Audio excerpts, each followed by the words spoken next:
Blerd's in the game.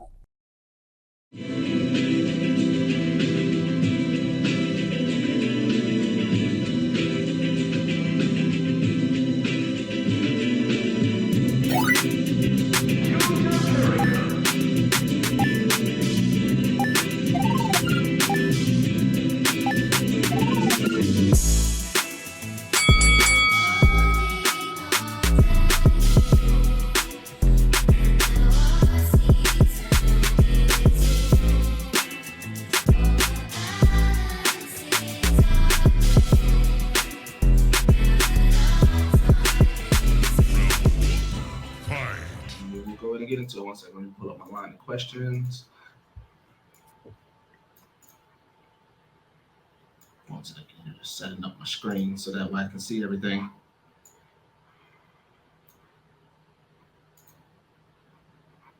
There we go. All right. Hold on. What is this? Let me check this out. There we go. 1, 2, 3. All right. Welcome back to Geekset Podcast, the only podcast that blend hip-hop culture and geek culture together. I'm your boy Deuces, and this is 101 with Deuces, the place where I speak with creators, curators, and people that you should know. And y'all know I never lie when I say I have a whole legend sitting with me. And today, I have a whole legend on the episode today. I got none other than the man, the myth, the legend himself, Rodney Barnes. Man, how are you doing, brother? Doing good, brother. Doing good. How you doing?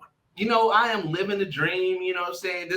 We are in an era where blerd culture is so prominent, and I love it so much. So before we start, I love to give our flowers when flowers are due. And you are a person who deserves their flowers. Shout out to Noriega and the Drink Champs. They have normalized giving people their flowers while they're here.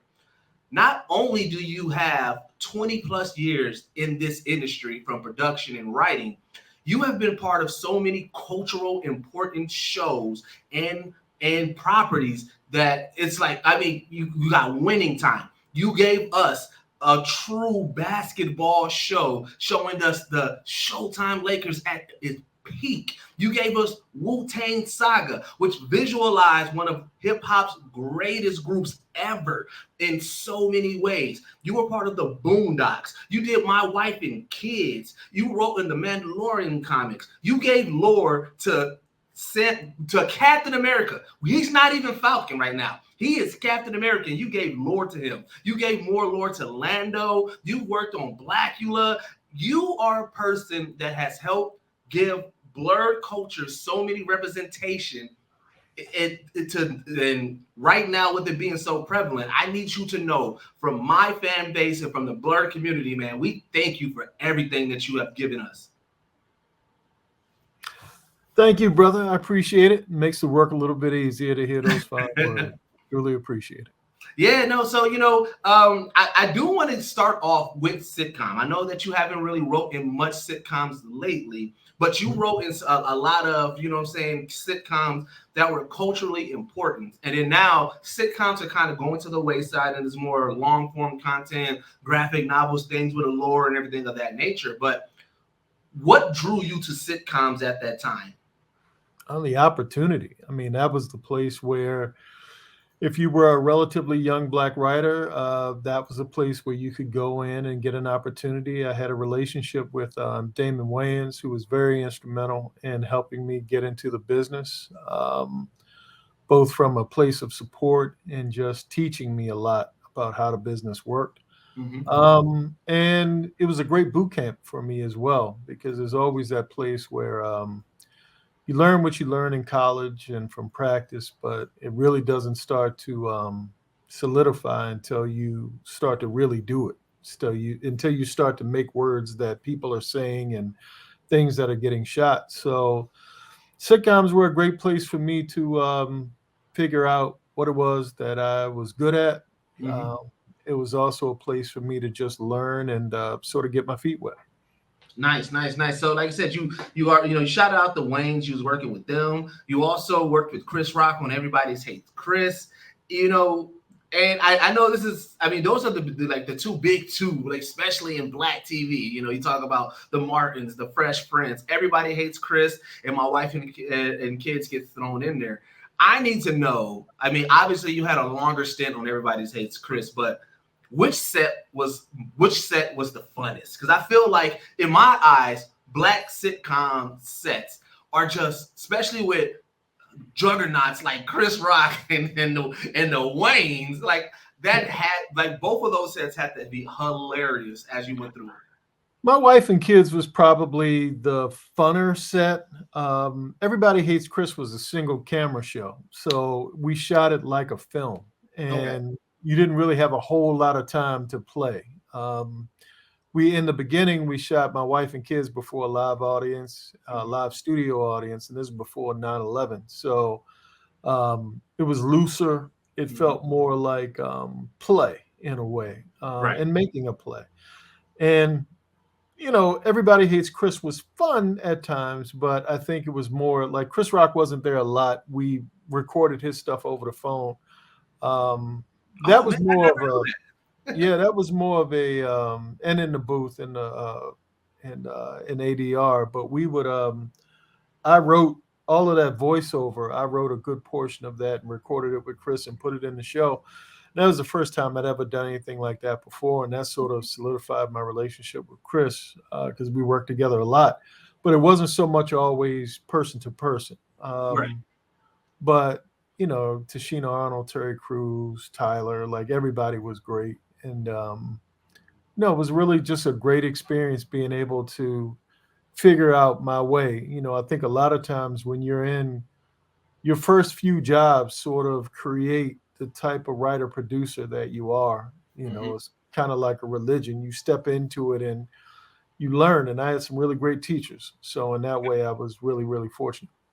All right. So I'm apologize ahead of time, so don't kill me on this, right? So my introduction to you, like actually knowing what your name is, who you are, and the stuff that you were doing actually came from Six Guys, One Car. Because, I was a huge Dormtainment fan. And up until I started, diving into content creation, I was really just a fan of stuff. So I never really looked into the writers. It was always superstar, right? Mm-hmm. But the one thing that I know, and this is where I was like, ooh, I wonder where this come from. Dormtainment has a specific style of comedy, right? Mm-hmm. And where I loved it for online, I always felt with Six Guys, One Car. And I even talked, because I've interviewed Rome, Emmanuel, and Cam. I talked to all three of them, right? And I've told them, I said, in Six Guys, One Car, it felt like y'all was in y'all bag, y'all stepped it up. And when I realized that, so just now I'm trying to figure out like who had hands in this. And that's when I realized, I said, I'm like, so who is Rodney Barnes? Because if he helped y'all on this, he nailed it, because he pulled out something like a good coach. He made y'all go deep in y'all bag with y'all writing and everything like that. And so I was like, for that, because up until that point, you was working with actual, just established actors. And then you jump into these social media comedians who are actually extremely talented. What was it like working, like jumping into that and making that transition of working with like some social media creators? It was great. I mean, I looked at them and I saw what you saw. They had a lot of talent, and it was more of trying to harness. A lot of times when you have social media folks, everybody gets used to doing what they do. Yeah. So if you work primarily in film, it's an adjustment working the TV. And if you come from TV, sometimes it could be an adjustment working to other forms of media. And so for them, it was just a matter of trying to take what it is that they had and sort of create a shape to it and to make it feel like it was a bridge to television. Because a lot of times that short form content is 30 seconds, 3 minutes. It's not a whole half hour, of programming. Right. And so trying to take what they do and really create something around it. But they brought a lot to the table. I mean, it wasn't just me. They brought a lot to the table on their own, and they had a really good idea what they wanted to do and what they did best. And so it was really just an honor to be able to work with them and, try to get their thing going in a way that was more polished. No, yeah, that's why I said like a good coach, because the way I look at it, not as I started diving deeper into creators, I realized the collaborative effort that goes into the show. I've had the blessings of being able to just work with Carl Jones on some stuff recently.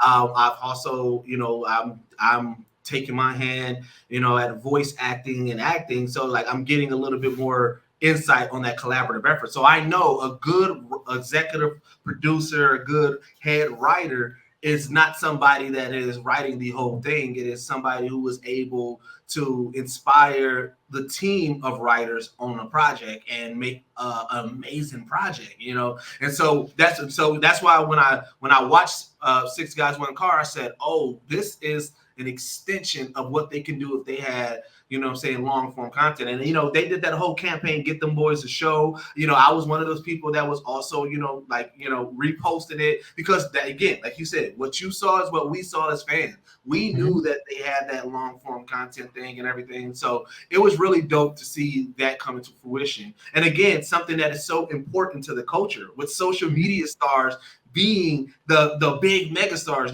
Social media stars are jumping into WWE and boxing, and they're in movies now. King Batch, either he got to deal with Netflix or something, because every time I turn up Netflix, King Batch is in a new movie. We saw Melvin Gray kill it in Snowfall. It's like you're seeing all these social media stars turn to actual just legit stars and killing it. So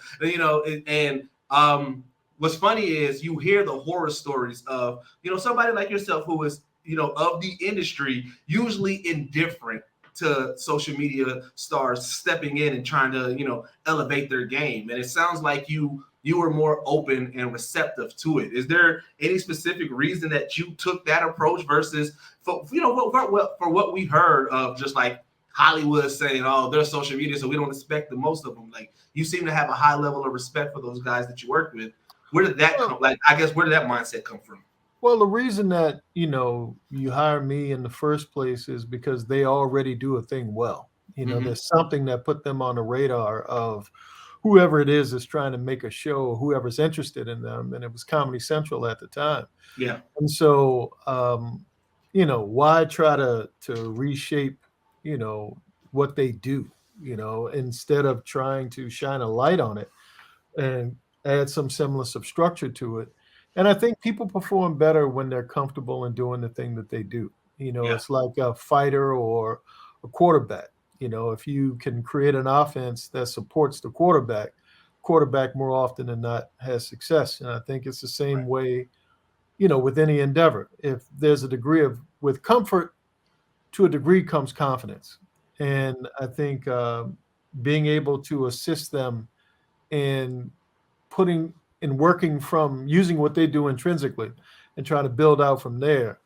I think you're more, no one ever knows, but the odds work more in your favor if you're working with someone's skill set than against it. And then it just becomes ego if you say, no, you should do it my way. Yeah. And I'm only there to sort of steer the car. I'm not there to reinvent the wheel. Oh, man, that's a bar, man. My brother left his soundboard here. He usually is the only one that touches it, but now that he left it here, I'm about to go crazy. That's one thing I love about studios, and I wonder, as a writer, as a producer, what was the set that blew you away? Like, was there any show, any set? Because you worked on Winning Time, and that's like bringing you back in the past. That's like a moment, and everything has to fit. That era and everything. And I would assume something like that would be breathtaking. But for you, like, was there any set of any property that you was on or that you worked on? Wu-Tang Saga is another one that goes back into a time, but also you working with Marvel and with Runaways, so you get the VFXs and all that. But was there any set that you were a part of that just kind of like that blew you away? Like, every time you stepped in it, you was like, wow, I am really here. I think, Winning Time is really impressive because, we have to it's not just recreating a time, it's also, making an audience of 500 people feel like 20,000. And I'm always overwhelmed with how our visual effects team on the show is able to do what it is that they do. But I think for me, the one that sort of stands out is American Gods, because I'm a Oh yeah, genre guy and I love the book and yeah. I love Neil Gaiman's work and inspired me a lot. And being able to be a part of that and just being able to walk in and see, the expanse that they created was, I'd never seen anything quite like that. I worked on a bunch of movies and TV shows before where effects were a big part of the show, but nothing like that sort of supported the narrative and felt like mythology. So I'm going to give American Gods the nod for today. American Gods is always one of my recommendations to people when because I feel like for whatever reason, a lot of people eyes didn't get to American Gods, and I'm just like, Yeah. bro, like y'all need to watch this.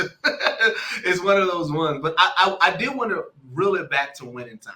I love that show. I had the pleasure of talking with Rob Morgan. He gave me a little bit more insight on that. But before we start Winning Time, me and you, we kind of got like a little beef going on right now because you are a known 76ers fan and Geekset is from Milwaukee. So, we are a Bucks fan and you guys are kind of a little rival for us because of it. But, we both in Cancun right now. Very true. But the one thing, and this is what ticks me off about the 76ers, right? And this is an outside, so this is why I wanted to just pick your brain on it. Are you still trusting the process? Because I never bought into the Embiid hype. Well, I think if you look at the process, and this is respectful because it would be tough, especially no. All respect. The lottery happening tonight. When you pick a player, you have no idea. It's still you're hoping for the best. You have no idea how that player is going to pan out. It's funny when you hear people saying, "Oh, the Sixers could have had Jason Tatum, or they could have had this guy, or that guy." No one knows. No one knows when they go into it. So, I think if the process was building a team through the draft, Embiid is the only player that's left from the beginning of that. So, but that said, he is the MVP of the league. And they did make it to the second round. They made it to the seventh game of the second round. So there's that.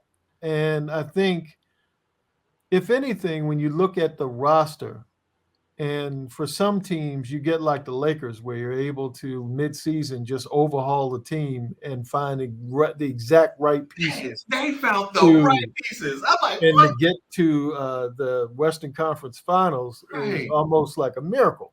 Yeah. But then you look at a team like the Sixers, who they got Maxey, you got Harden, and you wonder if Harden fits what they do. He seems to struggle a little bit when it comes to the playoffs, or even though he had 2 huge games. A team is kind of like its own ecosystem, and finding the right pieces sometimes doesn't come down to talent. I look at a team like Memphis, who has a lot of talent, but they don't seem to be able to have the mindset to, get to that place where they're playing with discipline. So I feel like Memphis is too young. They need a veteran that can go in who may not be the most productive on points wise, but far as culture and discipline, who's been there like a Iguodala. Like they need somebody who has that experience, who can rope them or in. Haslam, or Haslam, or somebody like that has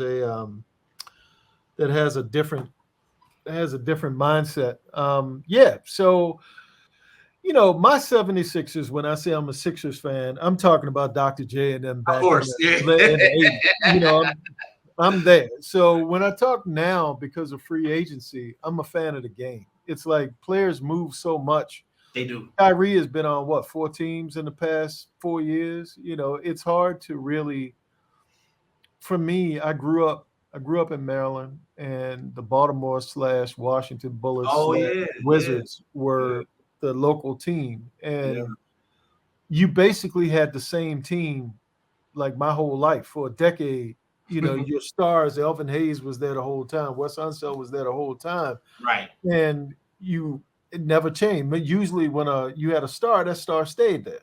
Yep. And like Michael Jordan in Chicago, you don't, except for when he went to the Wizards at the end of his career. But I don't think people look at that as Michael Jordan. I think you look at the Bulls. Yeah.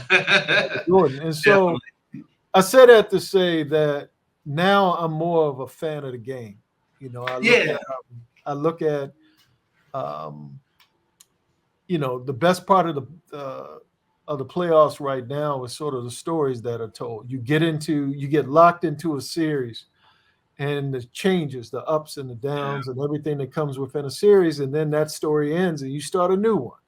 And we just left the Lakers in Golden State. Now we go to the Lakers in Denver.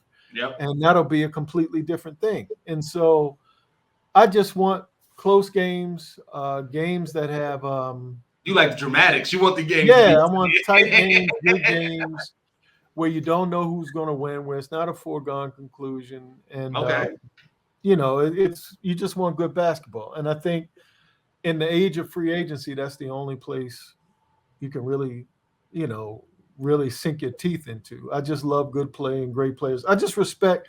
It's funny when I look at the NBA right now, and I played basketball coming up in high school and a little bit in college, and it's a completely different game than It's so fast. Even when I see high school, like in sometimes in these little clips, you see high school players, Brian James and the guys he plays with, and they move so fast. Yeah, they jump so high, and they do things that pro players did. I couldn't have played that game. I don't even recognize it. Remember, run and gun used to be like a style. That used to be, and it was only a few teams that did it. The reason why Showtime Lakers, that's what I'm gonna say. Yeah, the reason why the Showtime Lakers was the Showtime Lakers is because they disrupted the norm. You was like, wait a minute, did he just throw a pass behind his back in regulation? Like we used to be only able to see that with the Harlem Globetrotters or in street ball, right? Mm-hmm. But being also, a 76ers fan from that era, how heartbreaking was it to work on the winning time? Like, I feel like it had to be a conflict of interest a little bit.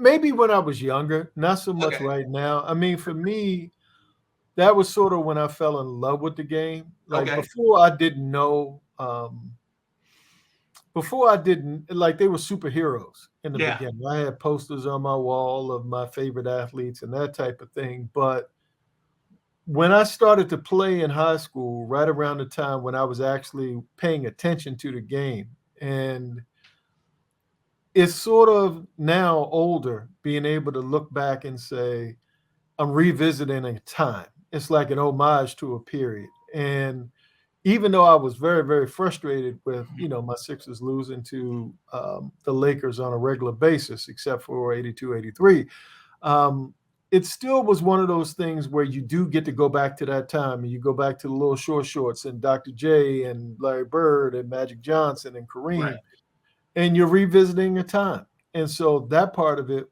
is kind of cool, being able to music, the style, all of that stuff is really, really cool. And I think that it's similar to Wu-Tang. Wu-Tang was a similar thing too, of being able to comic books, martial arts movies, early hip hop, East Coast, all of the things that sort of go into my development.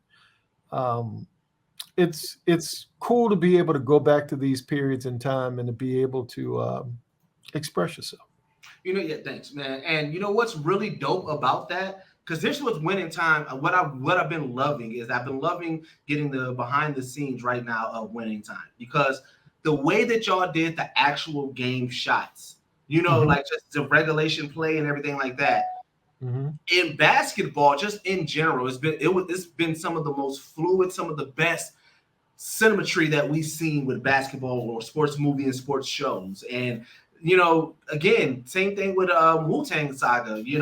I know that you were on primarily for the first season. I don't know where's first season. I did the first season, then I went to Winning Time. Winning Time, right? But even in general, like just the late breaking things that show did with in visualizing how you write a song or how music is made, right? And it's just like it's really dope of what you're bringing to it, to these shows. I know, again, I know it's a team effort, but working on Winning Time, that probably I would have to believe that had to be a big part of, okay, we're telling this story, but how are we going to shoot when they're actually playing ball, on the court?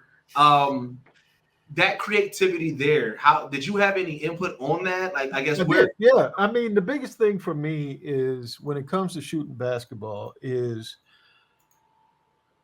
I think a lot of times when you see bad basketball shot in movies and TV shows, it's because you're trying to recreate the greatest players ever playing basketball, which you can't do. Right. You'll never be able to really duplicate Magic Johnson or Kareem or any of those guys that way. But Mm-hmm. if you can capture moments within a game that tell a story, that connect with the story that you're trying to tell, you can recreate a feeling.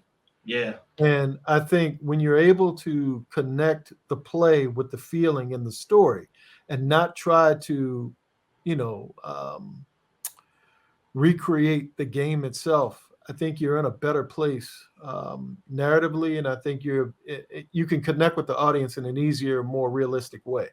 Okay. If you notice with Winning Time, we very rarely shoot a whole game of basketball. Right. It's usually moments, Yeah. and you capture those moments and you connect those moments to not just the wins and the losses, but also to the overall connection to character and what's happening in the plot and the story and all of that stuff.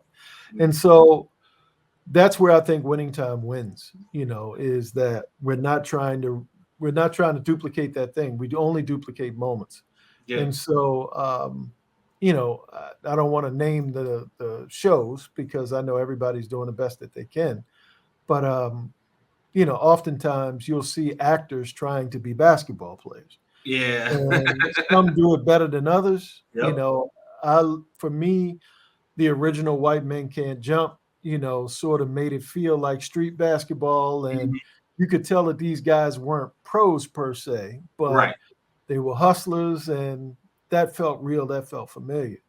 Um, but yeah, that's all we're trying to do is to tell. We're not just telling the story of basketball players playing basketball. We're also telling the stories of the people in this organization at that period. Yeah, you know what? This is where I can tell like your nerd side hopped in that show, because the way that you guys made the sky hook is already epic. It has a lore to it. Like the sky hook might as well be the Hadouken, like because it is that. And the way that y'all shot it, it reminded me of a comic book when somebody's about to pull out their special ultimate move. When Captain America grabs the shield and it has that epic way that it looks. That's how y'all did the sky hook. That's what grabbed me, because I was like, yo, like, hey man, that like we hear, I obviously, what I'm saying, there's a lot of people, especially in basketball right now, you can watch footage and you can hear people talk about how unguardable the sky hook was. But until you actually see it, or you're actually the defender trying to block it, you don't really understand it. But I feel like y'all captured it well. Y'all made it seem so epic. And I said, you know what? That's exactly how I envisioned the sky hook. Yeah, I mean, I think, and shout out to Solomon Hughes, who plays the great Kareem Yeah. Abdul-Jabbar. A lot of that is the testament of him, taking his time and patience to learn that, Yep. that, and also understanding the game in the sense of you had a lot of things culturally that went into the game, like when Rick Barry would do the underhanded free throw Free throw. shot, Yeah. and Kareem's skyhook. Those were very synonymous with the time. You don't see a lot of players doing that today. They don't utilize. LeBron did one the other day. It didn't Yeah. look like Kareem's, but he did a hook, and they says, "Oh, the sky hook." He went back to the sky hook. It's like that wasn't the sky hook. It was, Kareem had his way of flicking the wrist in a very Yeah. specific way, and getting above everybody, and almost like dropping the ball into the hoop. Pretty much. Um, that's a very skilled, unique shot that sort of, again, when you talk about the evolution of the game, and I was listening to the NBA network on Sirius Radio this morning, and they were talking about dunking. And they were talking about Vince Carter's dunks and all of that, and his in-game dunks in the Olympics against the Lithuanian when he dunked over him, and the dunk against Alonzo Mourning and that. And I was thinking about, Dr. J's dunks against Bill Walton in the 77 finals, and just his in-game dunks. Seemed like every game there was a moment where you're going to get one or two incredible dunks. And, that was, to me, the drama and theater of it. But when you watch the evolution of the game to where now you could get that from damn near any player at any moment. Yeah. The thing that used to be incredibly unique to just the stars, because the game has evolved to a certain place, even the 12th dude on the bench could do something incredible, and you go to the layup lines of any pro game and you see damn near dunk contests, because it's so the athleticism and the speed and just the power that these guys have. It continues to evolve and evolve and evolve. So you wonder, all of that to say, if a shot like the sky hook, could be as dominant today as it was yesterday. Yeah. You wonder if somebody be up there and block that. Could Embiid or I don't know if Joker could, because I seem like I can jump higher than him. But I feel like Giannis would be the one that would be able to adapt. Giannis, Robert Williams, any of these really athletic, even the Clint Capellas of the world. These guys who are long and lean and can just jump out of the gym and are 7 feet tall. And now you got 7-footers who stop at the 3-point line, Karl Anthony Towns, and they don't play like centers down on the block. They don't put their back to the glass anymore. No, they don't very rarely. And, I hear Shaq and Barkley were, kind of getting on Embiid and saying, Anthony Davis, and you got to get back on the block and you got to get down on the block. And it's like, that's not how they play anymore. Yeah. Anthony Davis is more of a mid-range shooter sometimes and a 3-point shooter at times. Yeah. Then, he gets a lot of alley-oops now against the Golden State because they're all like 6'4". But, it's a different game. It's a completely different game. It's crazy because the two players that I feel like if they put their back to the basketball, just primarily they would dominate because every time they do it, it works, but they just always stray away from it, is Giannis and Embiid. Giannis and Embiid, both of them, literally them is the only people that can really stop them on the inside. Giannis can stop Embiid, Embiid can stop Giannis. That is the only ones really, because Anthony Davis, as big as he is, doesn't have the strength to stop both of them, right? But you see both Giannis and Embiid constantly going back out and shooting that three, because exactly what you said. The game is not played like that, and it's crazy. But I remember just the coaching that I had back when I was young, and you wouldn't shoot. Get down on the block. Immediately you run to the block. You get benched. You get benched if you shoot. If you were a 4 or 5, you were supposed to get down on the block. And that's where you lived, and you were supposed to post up and get the ball, drop step one way or the other, and baby hook or, layup or dunk if you could.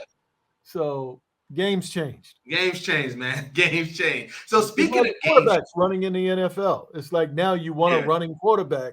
And they used to say the pocket passer was the thing. You can't pass in the pocket. Now everybody's looking for the running quarterback. Looking for a scrambler, But so speaking of games changing, you actually had the unique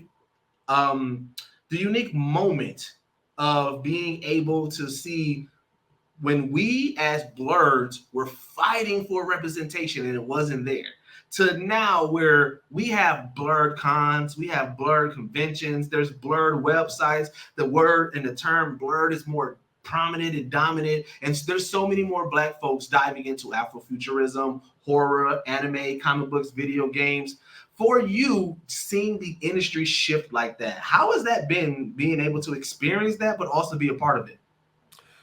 It keeps you motivated. A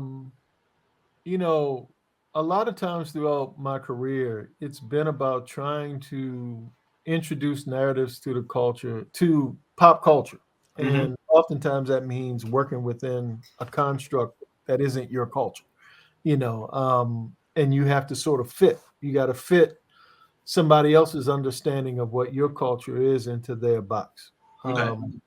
And a lot of that has had to do in the comic book space of, when I grew up, comic books were on spinner racks. You could get them at the corner store, you can get them at the liquor store. It seems like everywhere you went, there were comic books. And then they sort of made this migration to comic shops. And if you don't have a comic shop in your area, where do you get them from? And people ask me, where do you get Blackula? And I'm like, Amazon, and it's a natural thing to me because if you don't have a comic shop in your area, this is what you do. But, trying to get as many books in the hands of Black people as you possibly can, to me, has always been the issue, because of, like I said, comic shops. But that said, and then a lot of times comic shops that cater to one particular audience may not carry as many milestone books or as many indie books as others. So it's like, that's difficult. There were a lot of comic shops that didn't carry Blackula, or, most carry Philadelphia because it's an image book. But, Anita Hawes' Nightmare blog, they might not carry that, or Monarch, or, one of my other books. Right. And so this Blerd, the social media Blerd movement, folks like Fantastic Frankie and people like yourself and others, and forgot the other brother. I'm sorry. It's enough of them, though. It's enough of them. I'm pretty sure I ran across them. Yeah, they're out there and they have a voice and they're blowing up social media, and they give people like me and other writers of color a platform. And they give us a place where it's another way of all of us connecting, because fandom is the lifeblood of any of this. If you don't have people who promote what it is that we do, we die. The thing dies, because at the end of the day, as much as it is love, it's business. So people have to read the books, buy the books, enjoy the books, in order for us to be able to keep this thing going. And the fact that they live and they're so passionate about it, right, and they keep us out there. And that's why I rarely say no to interviews, and talking to virtually anybody, because I'm appreciative. I'm appreciative of a community. Like when I was growing up, I had 4 or 5 friends that I read comic books, traded books with, argued with, fought with. They stole my books, I stole their books. And we were just friends who loved comic books. And now to find that we have a whole community that we're building that has structure to it, that has a voice, that is passionate. It's a beautiful thing. And so that whole Blerd idea is powerful, and it can move and influence how stories are told, how stories are distributed, and hopefully keep this thing going and create a movement to where more honest depictions of characters come to pass, and more diverse stories. And I don't mean that by just like different ways of showing Blackness. I mean just different ways of telling stories. Like It doesn't just have to be superhero stories. It can be horror stories. It can be mysteries. It can be supernatural stuff. It can be anything. It can be anything. It can be anything. And just being able to have a community sort of reinforces that possibility that more people are going to try more things. And there's a group of brothers that just did a book, a Second Sight Publishing, that did the book Shook. Okay. And I'm one of the contributing writers on that book. And just to be able to bond with a group of writers, artists of color, and be able to write, a story and just be able to contribute to something like that is an honor. And so all of it comes from the passion of the community and the passion of creators, and it's a beautiful thing. I'm honored to be a part of it. Like, everybody has the stereotypical on what a Black geek is. Are you familiar with the term Blerd? Blerd, no. Right. Some people said it came off of Scrubs. Some people said it came off the internet. I don't honestly really know. Don't you see the skin, the eyebrows, the hair? Yo, white geeks still rock, Dunks or Jordans or whatever. Did I do that? It's exciting. It's like, holy, oh, my dog is gonna start barking. It's all right. She's excited about it too. And same as you said, like a barbershop talk, like we would go into really in-depth conversations about these theories and like, well, what if and how come? It's not unusual to be loved. Right, but we talk about anime, video games, comic books and stuff like that, but when you hear us talk about it, the passion sounds like we arguing Jordan and Bron. What do you mean? What does that even mean? What does that even mean? Like, it sounds like barbershop talk. Because you don't know the history, don't mean it ain't happened, huh? You broke that down right there. But when you see the Black Geek, you don't see that. You see the socially awkward glasses. Well, this is me.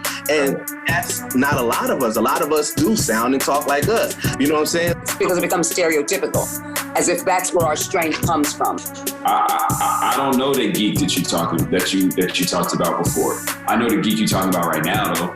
It was sort of a call sign so we could find each other on message boards. Anime gives you life lessons throughout that whole thing. Like, there's not one anime that I know of that doesn't teach you to never give up. It's just like, I just love seeing us go into the world and go into these different spaces and create things that weren't there before. And then it was like Miles Morales is like the normal, Black person in the United States. That was my first Blerd moment, was seeing, Storm on the X-Men cartoon series. And I was like, wow, that's a Black woman and she's strong, she's powerful. That's what I want for us. I want us to be that voice.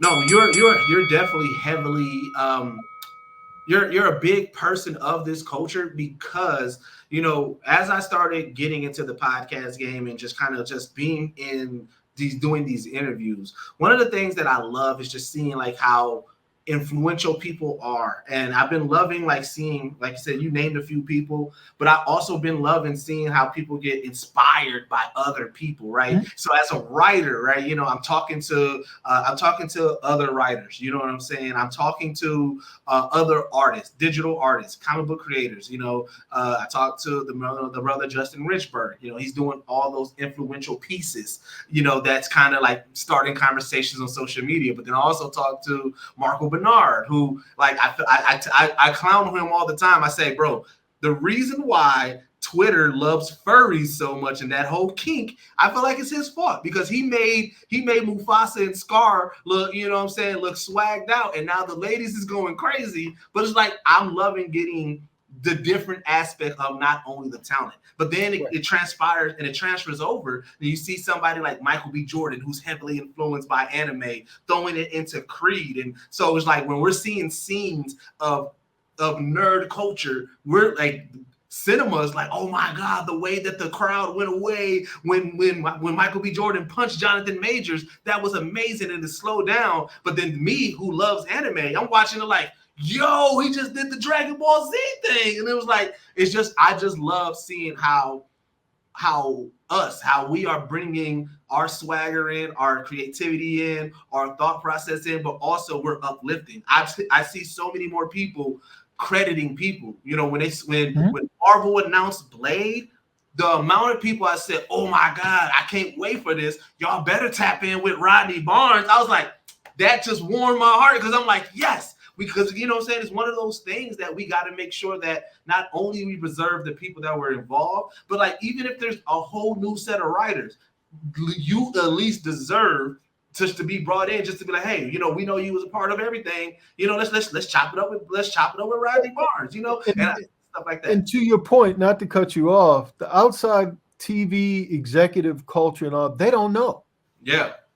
They don't know who's connected to what, because they don't read comics. They're not in that world. You need somebody to bring attention to the other thing, to bring attention to us, because they just don't see it that way until it becomes a huge hit. When it becomes a huge hit, then they pay attention. Oh, this thing sold 1 million, blah, blah, blahs. But as it's growing, as the thing is growing, oftentimes they have no idea. Yeah, and but then also we're saying, but that's why I also love that how we're empowering other people in other positions, right? So it's like, there may be that young TV executive that we're chopping it up that we know on the timeline, but we are encouraging that person to get into the rooms, so that way when those old TV execs who don't know can be like, okay, we doing this, and then they like, so that young TV exec who do know, be like, hey, are we bringing in Rodney Barnes? One of the greatest stories that I heard of in Blerd Culture, and it changed my mind, was the Blerd girl and how she became established. Because she was saying that, she was working for a company, and the company, Doctor Who was announcing their new doctor. And she was saying that when they was flashing the pictures across the big screen and everything like that, the company didn't know who it was. And so she was like, y'all don't know the doctor? And so it is stuff like that. It's a lot of big companies and everything. So, with you jumped industries. Well, not industry, but you jumped your focus from production to writing in 2017, right? That's when you got your first, your first crack at doing your first love, right? Because you say, you love comic books and everything like that. And Birth of a Patriot was the first thing that you did. It was a short with Marvel Comics, correct?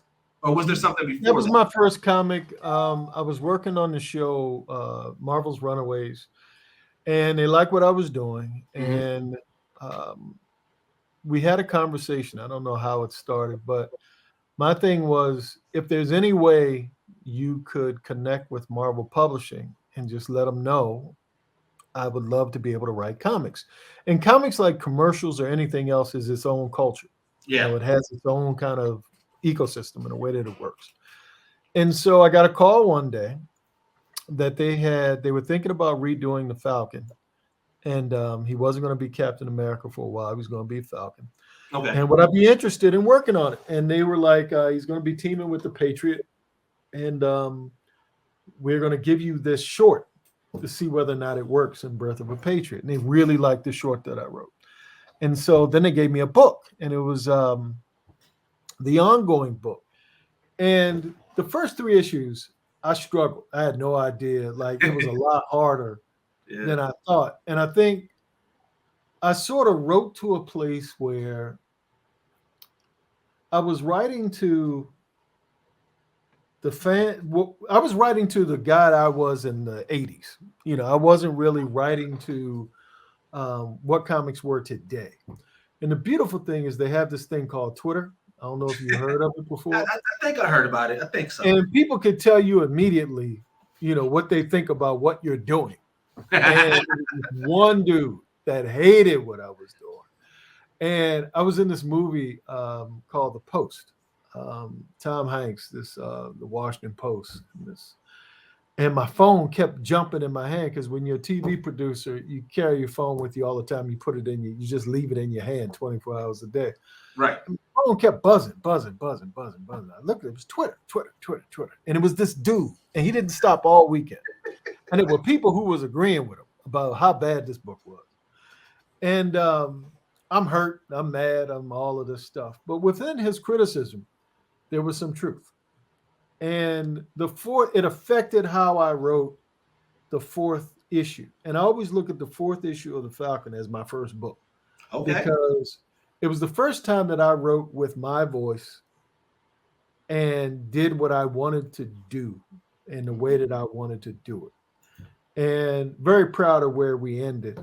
But all of it was a process of learning. It's like, if you try any creative endeavor, anything that you do, there's a period where you got to figure it out. And if you approach it with a place of it's got to be perfect from the starting gates, you're going to struggle, because very few people are perfect from the starting gates. And so from that point out, doing Quincredible and Lando Double or Nothing, and some of the other books, getting into Philadelphia, I was able to figure out what my voice was. I was able to figure out, like in television, I know what I do best. Right. In comics, I didn't know. And I had to learn to work with the artists. I had to learn to work with the art and not take up, how can I say the most with the least amount of words? I had to learn all of those things. And really, much like my TV career, I've had the opportunity to fail. I've had the opportunity to do things poorly and do things relatively well.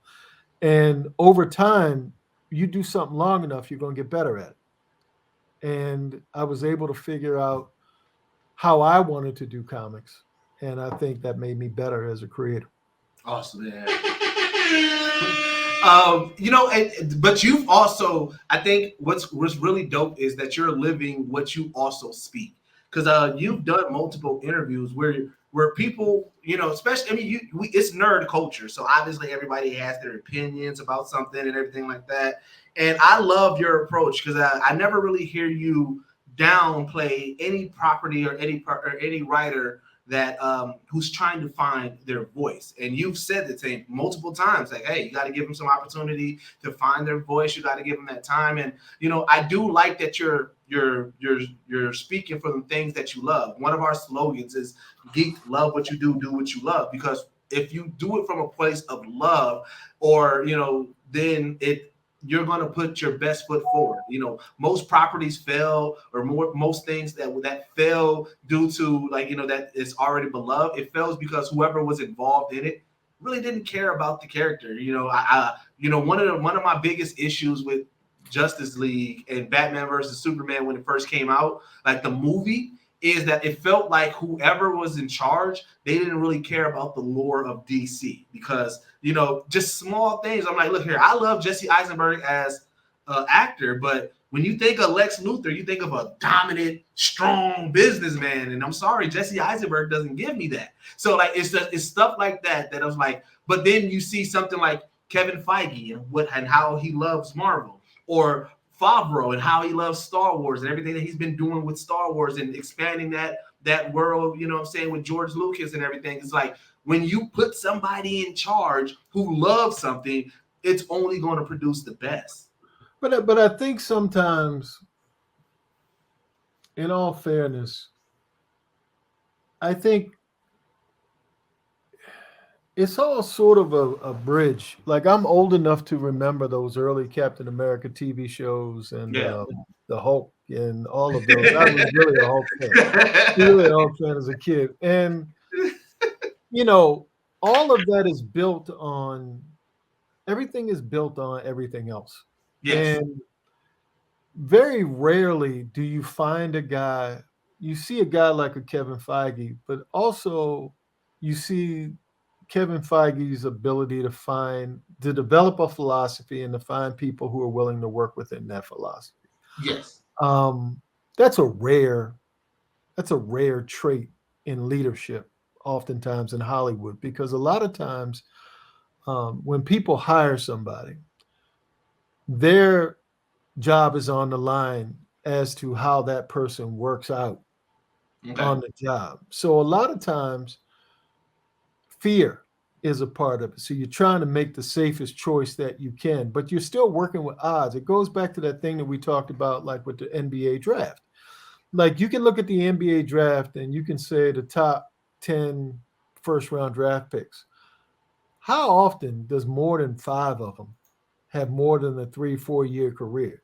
And how many out of that top 10 become stars? Like, stars beyond, all-time great players. Right. And all you're doing is guessing.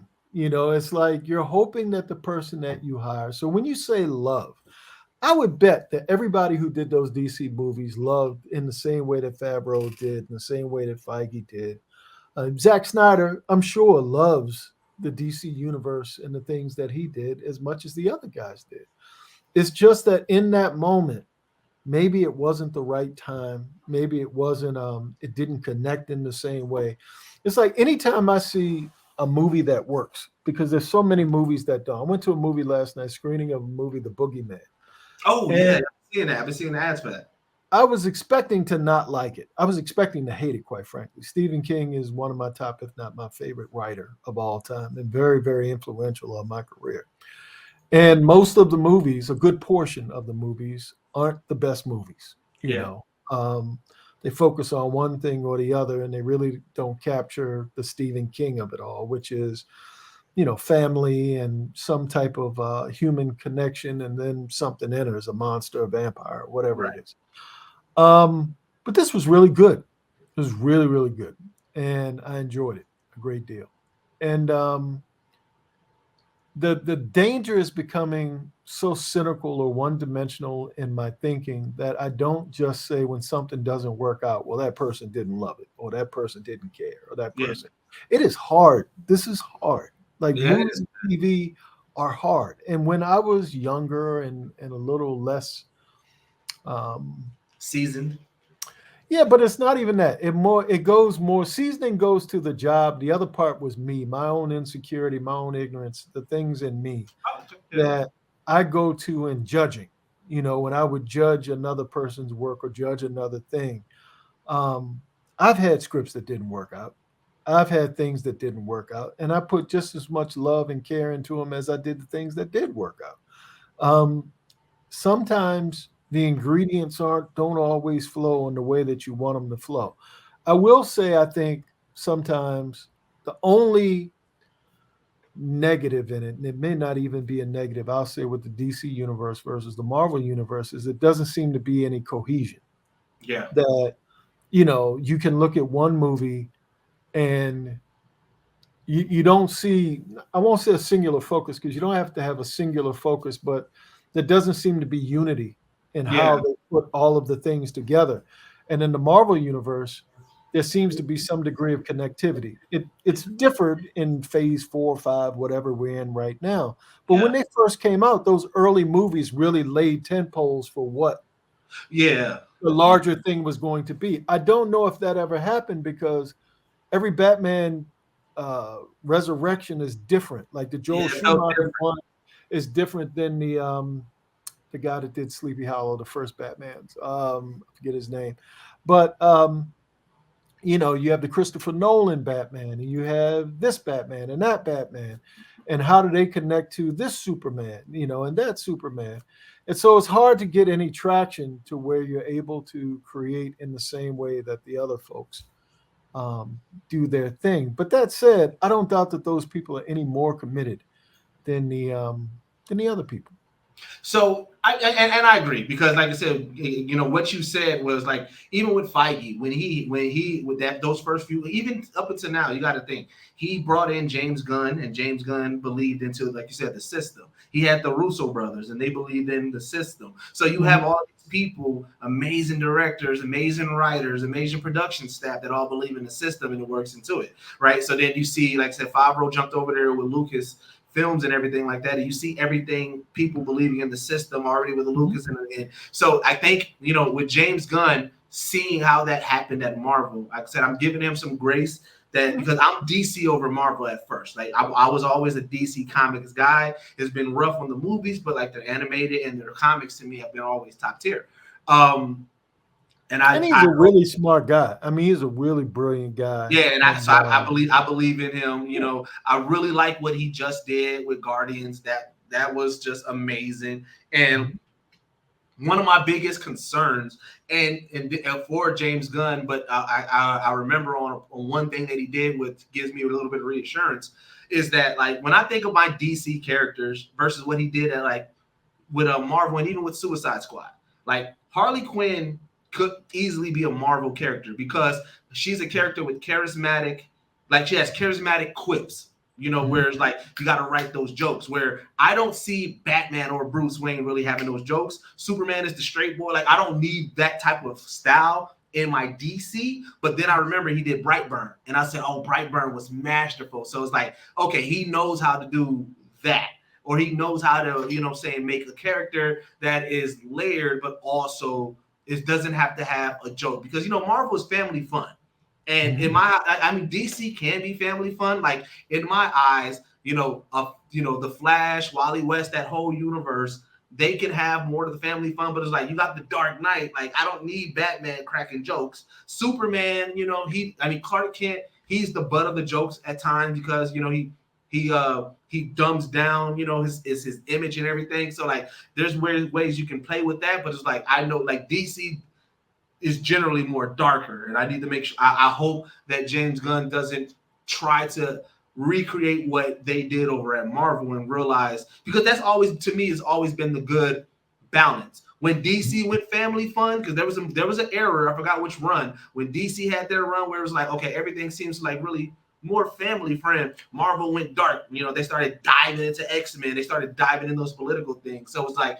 just understanding that balance. So, you know, when we're talking about, you know, people having those runs, because we talked about Favreau and what he's doing over there with Star Wars and Feige and everything that he, you know, that he did with Marvel, I always wanted to ask a writer and a producer just in general, because, you know, you see Feige kicked off the Marvel Cinematic Universe with Iron Man, you know, which was an interesting choice, but it worked so masterfully. He was just known enough where people would be like, okay, I want to check it out, but he wasn't like, you know, the big gun. But now he's a big gun in Marvel. Obviously, DC, a lot of the times they start off with Batman and Superman and everything like that.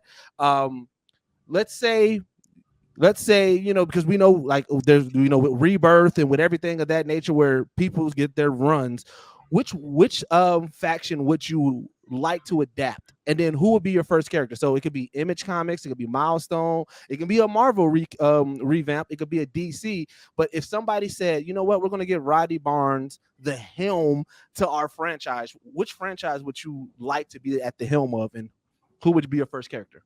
Well, my first choice is my Philadelphia world that I'm working on right now. But outside of Philadelphia, it would probably be Swamp Thing and the dark justice characters that sort of inhabit that world of Constantine, Zatanna, Etrigan, and, you know, Jason Woodrue and those folks. Big fan of that world. Yeah, you know, what's funny is a lot of people don't really understand how powerful Swamp Thing is, how connected he is to the earth, and how he's really not a villain. You know, a lot of people always paint him as one of Batman's rogue galleries, and in a sense, I mean, I can see it, but the thing about Swamp Thing is that he is a protector of the earth. So pretty much, if you don't mess with the earth, he ain't messing with you. But if you mess with the earth, then yeah, Swamp Thing will have to come out. And, you know, there's that horror aspect to it. But, you know, as funny as I just did another comic book podcast, and we was talking about like which properties that we would love to see, and I said Zatanna would be one of my top, because to dive more into the magic realm and everything that deals with her and her powers would be so dope, man. Like that'd be something that I think would be dope. And I know that you are a big horror buff because you love horror movies, horror is your thing and everything like that. I mean, you started your own studio and you named it Zombie, which is really dope. Like I said, I do love the name Zombie Love Studios and everything. I wanted to kind of get into that. I mean, obviously Philadelphia, that is a Zombie Love product as well. Oh, well, yes, now it is. I'm putting all the books that I do under the Zombie Love banner, whether they're for Image or any other company. But yeah, I mean, Zombie Love Studios really came about because even within comics, with television and film, it's obvious that when you get an idea, you have to pitch it to somebody unless you write the spec yourself. Yeah. But if you're trying to get paid to do it, you have to pitch it to somebody and they got to say yes. And, you know, it's an arduous task sometimes if you're trying to write to culture and specificity and nuance to people that don't understand the specificity and nuance that you're writing to. It adds another layer of the selling process and hoping that somebody understands what you're trying to accomplish. It's right. It makes it difficult. And so I just wanted to create a place where I could create something, I could come up with an idea and have a place to just go. Like I could come up with an idea, and if I wanted to make it into whatever, I could just do that. Yeah. And I wouldn't have to ask anybody for permission. That said, no man is an island. You know, even the biggest of whoever, you still have to have partners and people who believe in what you do and support what you do. Yeah. Because it's a very expensive endeavor, you know, comics, whatever you're trying to make. That said, I think I'm sort of taking a step forward and being able to create that space for myself, and comics are the first step. Writing features that Lord willing, will be able to, shoot, make my own. And so it's just really trying to create a home for the style of writing that I do and the types of things that I want to create. Awesome. All right, so we got 2 more segments and we gotta get out of here. We got a first one that we call hypotheticals, and it's a little bit of fun, but with you being a lover of horror genres and everything, we're going to focus on some apocalyptic scenarios. I want to know, it's a 2-layered question. So first layer, in an apocalyptic scenario, which scenario do you believe that you and the skill set that you have, you will be able to last the longest in? We have the zombie apocalypse, the alien apocalypse, and the robotic apocalypse. Which apocalypse do you feel that Rodney Barnes has the most likelihood to survive the longest in? Zombies. All right. So now the second layer. Now we're going to break it down. All right. So first zombies, first style of zombies, we got your traditional Walking Dead zombies. If you had to put a year on a Walking Dead zombie style world apocalypse, what's the year count that Rodney would be able to survive? You mean how long would I be able to survive? Yes. Within that, I think I could survive until I'm tired of surviving. Okay. If I had the resources. I mean, it all comes down to resources. Yes. Having enough food and drink and having enough shelter and weapons. But if I saw it coming, like with aliens, it's too unpredictable. They're the War of the Worlds aliens where they can have the tripods and blow up everything. There's nothing you can do about that. There's nothing you can do for that. And then the other one was, what was the other one? Robots. Yeah, robots you can't reason with. So they did a War of the Worlds robot theme one on Epics not too long ago. And eventually, because they don't die, they can just keep going like the Terminator. So it's tough to get that one. But zombies, it's a matter of time. Okay, it's so like, they gotta be able. I don't know if the zombies are immortal, like how long do they live and that type of thing. Well, we're going off of traditional zombie rules that we know. Cut the head, they out of here. So now here's the second zombie though. The DayZ and the 30 days, 28 days runners. later zombies, the runners. How you faring against the runners? It would be tougher, but the same rules apply. I mean, I think same rules apply. I mean, it's almost like The Last of Us as well, where you're running from something. But if you can create your own safe space, kind of like the episode 3 of Last of Us, where you got a house with a big fence around it and enough food and a town, you can live until you decide to die. So I would like to think that's where I would exist in. That's the place that I would exist in. All right, so here's the last one. This is the wrench in the plans. You got your Resident Evil style zombie, meaning any animal, any living being can pretty much be a zombie. How long are you giving yourself in that type of world? Same. I mean, I would probably not be around a lot of people, just my core group. Okay. You limit it to a few, your odds improve. You don't congregate with others, your odds improve. And I think at a certain point, I'd like to think that, kind of like in the book The Stand, the world would divide itself into the good people and the bad people. Yeah.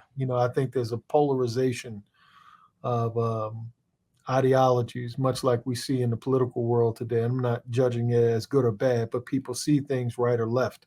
Yeah. And I think we would sort of create another society that would either support life in each other or that would be dominant and want to conquer. Yeah. You are so far my most confident guest with the apocalyptic scenario because I'll let you know, the running zombies, I'm out of here.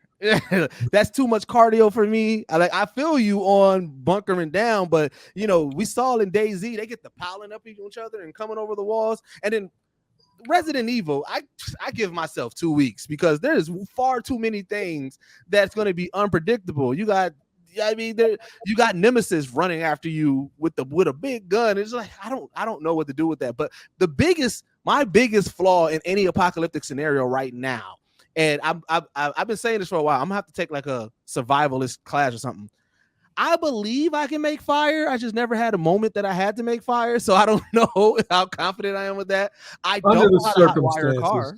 Under the circumstances, you'd be amazed at what you can do when desperation seeps in. You'll figure it out. All right, so now the last topic thing that we do is top 5. I always love to get a top 5. It's one of the things. So because you're such a love of horror and the horror genre, now I give a caveat to make it easy. It doesn't have to be in order, and it can be just currently right now. It doesn't have to be your all-time unless you're ready to set your all-time. But I do want to know, what is your all-time? Oh, no. What is your top 5 zombie properties? Oh, Dawn of the Dead, Night of the Living Dead, 30 Days a Night. Not 30 Days a Night, 28 Days Later. 28 Days Later, yeah. Mixed up.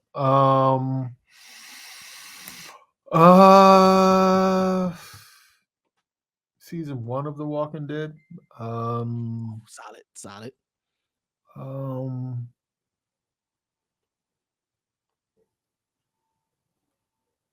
The last one isn't coming to me as clearly because I don't want to say Day of the Dead. I enjoy Day of the Dead, but not as much as I'm not big with the funny ones. I'm gonna go with the Dawn of the Dead reboot, the James Zack Snyder one. So that's a solid. Yeah. All right, one more top 5 real quick. I feel like this one will be easy for you. Top 5 comic books. Now it could be a run, it could be an actual book, but just top 5 comic book graphic novels for you. Alan Moore's run on Swamp Thing, Frank Miller's run on Daredevil, Jim Starlin's run on Warlock, Neil Gaiman / Alan Moore's run on Miracle Man, George Perez's John Byrne's run on the Avengers, or John Byrne's run on the X-Men. Claremont and Byrne. Those are some solid choices. Solid choices. All right, so before we get you out here, I just got two shows that was announced that I didn't see anything additional from it. I just wanted to ask you, is Atlanta's Most Wanted or Things That Make White People Uncomfortable still happening? Like those? I don't think so. I think Warner Brothers killed those. I think man, where they went in and when they had the red wedding of killing shows, I think those things got killed in the process. Yeah. Man. And how are you doing during right now with the writer's strike and everything like that? I'm good. Just checking in with my people. Keeping my comic books going and whatever ideas, writing a book, keeping that stuff going. Keeping my writing chops going. All right, man. Where can my people find you at, and what do you need them to support you on? At the Rodney Barnes on Twitter and Instagram, primarily is where you can communicate with me the most. My books, Blackula, Philadelphia, Nita Hall's Nightmare Blog, Monarch, Mandalorian season 1 and 2 at Marvel Lucasfilm. Got another Star Wars property coming, a Marvel property and a DC property. Can't say what they are, but a bunch of stuff happening. Winning Time on HBO, doing Jack Johnson at HBO, a couple of movies. Busy. Listen here, I know things are tight-lipped and everything like that over there at Marvel, Star Wars, and all that. So but if you can make a case for Seer Junda to become in real life, like to see Deborah Wilson in live action, that is my only ask. I would love to see her live action on any one of those properties and everything. But man, appreciate your time again, man. I appreciate everything that you're doing with this culture. You are somebody that we hold at a high regard, and we truly appreciate you. I've been your boy Deuces. This has been the amazing, legendary Rodney Barnes, and we are out. Peace.